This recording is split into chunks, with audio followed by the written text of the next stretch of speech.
So last week I did a video about testing games out on Game Pass on the Steam Deck.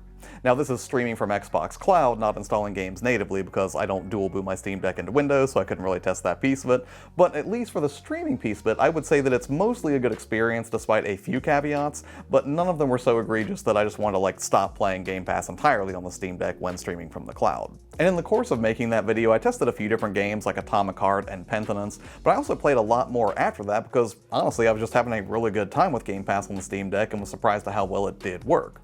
So that's what today's video is all about, are some additional games that I played beyond that first video, ones that seem to work well even if you do suffer a little bit of video degradation and input lag every now and then. These are some titles that I found to be really fun and some of my personal favorites so far. And to start off, let's talk a little bit more about Soul Hackers 2.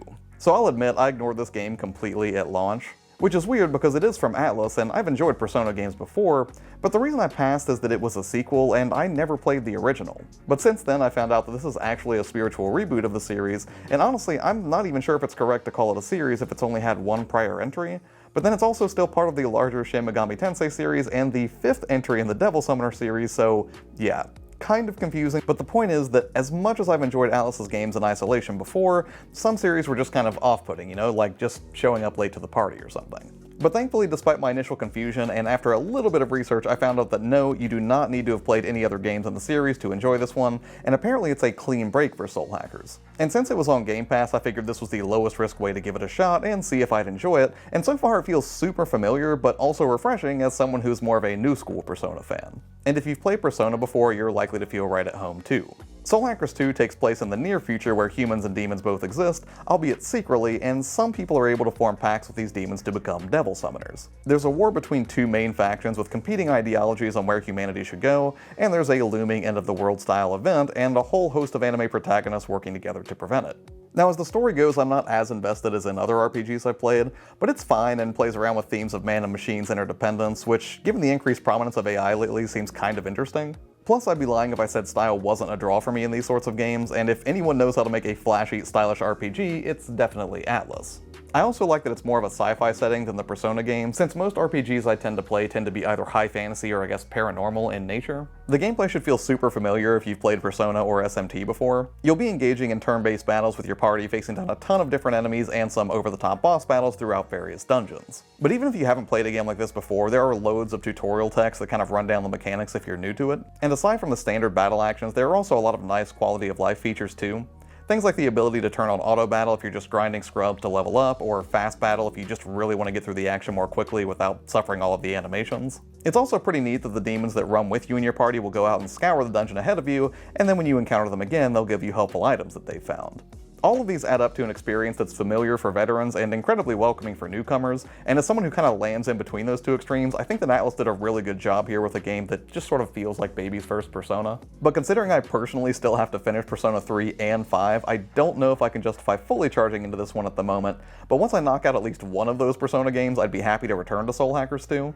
Especially considering it's a soft reboot for the series, and just like I was late to the Persona party, I guess I'm cool being late to this party as well. Plus it does make me excited to see if they will make more Soul Hackers games that are kind of similar to this one with a lighter tone. And considering RPGs can be pretty lengthy affairs, playing it on Game Pass didn't seem like the worst idea, again, considering you can pull down like 5 or 6 hours of battery life. And while we're on the subject of newer entries in Japanese series with which I have very little familiarity and am also late to the party, the next entry on this list would be Gungrave Gore. Like Soul Hackers, I'd only ever seen brief flashes of Gungrave gameplay even as far back as the PS2 era, and looking at it again in 2023, I feel like the style would have been the primary draw for me back then. And that's still true today in Gore with its slightly less stylish presentation, but what really hooked me off the bat is the action-heavy gameplay. The story revolves around something called Seed, which is a drug that can destroy somebody's soul. It's back in circulation thanks to an organization called Raven Clan, and it's your job to wipe Seed out completely. So you'll set off through Scumland and get to work mowing down all manner of enemies. Now honestly, the story really didn't do a lot for me here, but what definitely did resonate with me was the arcadey third-person action.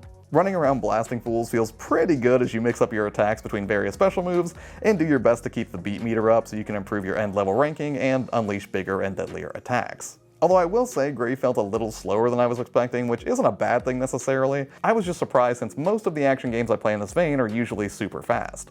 The controls definitely take some getting used to, but once the various tools in your arsenal start to click into place, it can be really satisfying. It looks like you can knock this game out in anywhere from 8 to 10 hours, and based on what I've played so far, that seems like the right length, because I'm guessing that anything beyond that, it might be overstaying its welcome a bit. I don't think I'm enjoying it quite as much as the quicker pace of something like Wanted Dead, but I'd be lying if I said I didn't really enjoy kicking comically oversized bullets straight into a giant battle mech.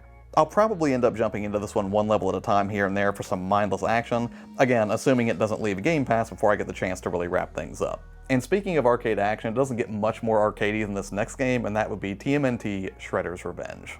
So I beat Shredder's Revenge on PS5 previously with my girlfriend, and we had a total blast with it, both of us being children of the 90s and all. But even if you didn't grow up in that particular era, there's still a lot of fun to be had here. While Shredder's Revenge immediately conjures up nostalgia for the original animated series and arcade games, there are tons of little nods and Easter eggs littered throughout, even beyond the obvious references. In between stages, you'll find a Mario-esque overworld to cruise around in, and while the action is pretty straightforward, there is a much greater moveset at your disposal than in earlier entries. Thankfully, there is a really nice tutorial video that goes through like the 21 pages of actions you can perform, so if you need some help getting up to speed, or if you've just not spent a lot of time with beat-em-ups before, it's a pretty nice inclusion. Now, you can solo this game and still have a really good time, but I have to say it really shines its brightest in multiplayer, and thankfully it's really easy to jump into a random game and assemble the full squad of not just Donnie, Ralph, Mikey, and Leo, but you can also throw Splinter and April in as well. And they're all really fun to play, and I think it's really nice that each one of them have individual endings, which does encourage some replayability. And it's a good thing that it does, because depending on your skill level and the difficulty settings, you can plow through Shredder's Revenge in about 2.5 hours. And considering you can get 5 to 6 hours of battery life via Game Pass streaming, this one seemed like a prime candidate for testing, and it really is just a blast to hop in for some nostalgia, especially if you don't mind the chaos of a full squad of the turtles beating down waves and waves of Shredder's goons, and also some really satisfying boss fights. Next up is another game with a really colorful presentation, but it is way more difficult than its cutesy aesthetic would suggest, and that is Tunic. Now, sadly, I ignored Tunic when it first came out last year, not because I thought it was bad, but just because when it dropped, I was already dozens of hours into Elden Ring, which came out around the same time period, and I just wasn't going to slow down for any game that was not Elden Ring. Although if I had taken a break from Elden Ring for Tunic, I would have found that the same things that I love about Elden Ring, like punishing but fair difficulty and rewarding combat encounters, are very much woven directly into Tunic. On the surface, it looks like a cutesy Zelda clone, and while there are definitely elements of classic Zelda on display, make no mistake, this is a Souls game through and through. There are bonfires to save your progress, which will respawn enemies in the area, shortcuts that loop back into the starting points of regions you just started exploring, and every time you die you will get exactly one chance to recover all the money you've earned from your prior attempt. On the combat front, you'll be doing a lot of dodge rolling to start, and on the exploration front, you're given almost zero direction save for what you can discover in your travels. Making things even more confusing is that a lot of the dialogue prompts you're presented with are in an indecipherable language, and you have to piece together your next steps by collecting pages from an in-game NES-style instruction booklet. That all sounds pretty off-putting, but if you're someone who hates hand-holding in games and enjoys the full thrill of figuring things out for yourself in a cryptic world, Tunic is a breath of fresh air. Every time I was tempted to look something up, I steeled my resolve and just stubbornly pushed through. Whether that meant finding a creative way to deal with a boss, or braving a pack of enemies to explore a path they were guarding, it's always pushing you to test your limits just a little bit more, and the pacing feels great. It took me every bit of an hour or so to upgrade my stick to a sword and to unlock health potions, but just getting access to those basic enhancements was thrilling and rewarding, so suffice it to say I will definitely be spending more time with Tunic. Now where I'll play Tunic I haven't decided yet. On the one hand, it played great via streaming and is a little more forgiving from a timing perspective than most Souls games, but I kinda want a native version of it to install on the Steam Deck, so if I find this on sale, I will absolutely take the leap.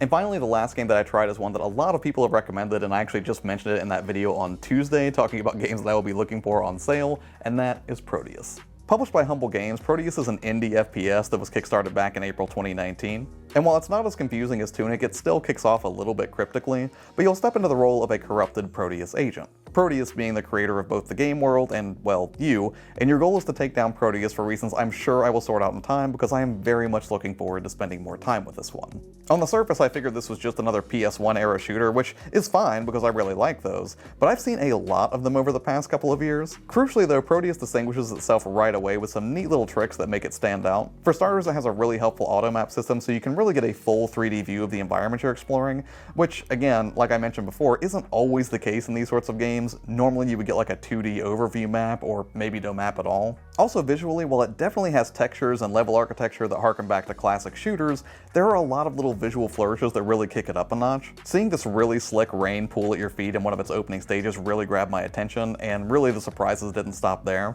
Also, while it appears to be playing at 60 FPS in terms of the moment-to-moment action, certain visual elements and animations look like they've been scaled back to something like 20 FPS to make it look retro, but feel modern in all the right ways. Like, just look how the gun bobs here in this clip, or how the reload animations appear to be just intentionally running at a reduced frame rate. And taking a closer look at the enemies here, it would appear that their animations too are actually operating at a reduced frame rate relative to the rest of the speed of the game. But none of this has any negative impact on gameplay, it just looks super rad. And as good as Proteus looks, it sounds even better. When shots connect with enemies, it sounds suitably gross, and the crack of each new gun that I fired up just sounded incredible. Also, in a weird way, the game occasionally seemed to look better when there was slight artifacting from network latency from streaming from the cloud, and I think this is thanks to its already low poly aesthetic. Kinda like the way developers in the 16-bit era used to take advantage of the scan lines and CRTs to give more depth to an image, occasionally seeing the video get garbled felt completely appropriate in this very isolated use case. And I have to say, out of all of the boomer shooters that I've tried on the Steam Deck so far, this one just might be my favorite. It doesn't just get the visuals right, but also just like the feel of games from that era, if that makes sense. So yeah, if there are any other developers out there that are making games in this vein, I definitely hope they're taking notes, because Proteus is super fun. Alright, and that's it for this video. Again, I'm not sure if I would call Game Pass a completely essential purchase for the Steam Deck, but if you're already a subscriber, then yeah, it is kind of a neat compliment to the Steam Deck. So what about you? Are you already a Game Pass subscriber? Have you considered looking into it because you have a Steam Deck? I would love to hear your thoughts on it. As always, thanks for taking the time to watch videos on this channel. I really appreciate that. Take care, and I'll see you next time.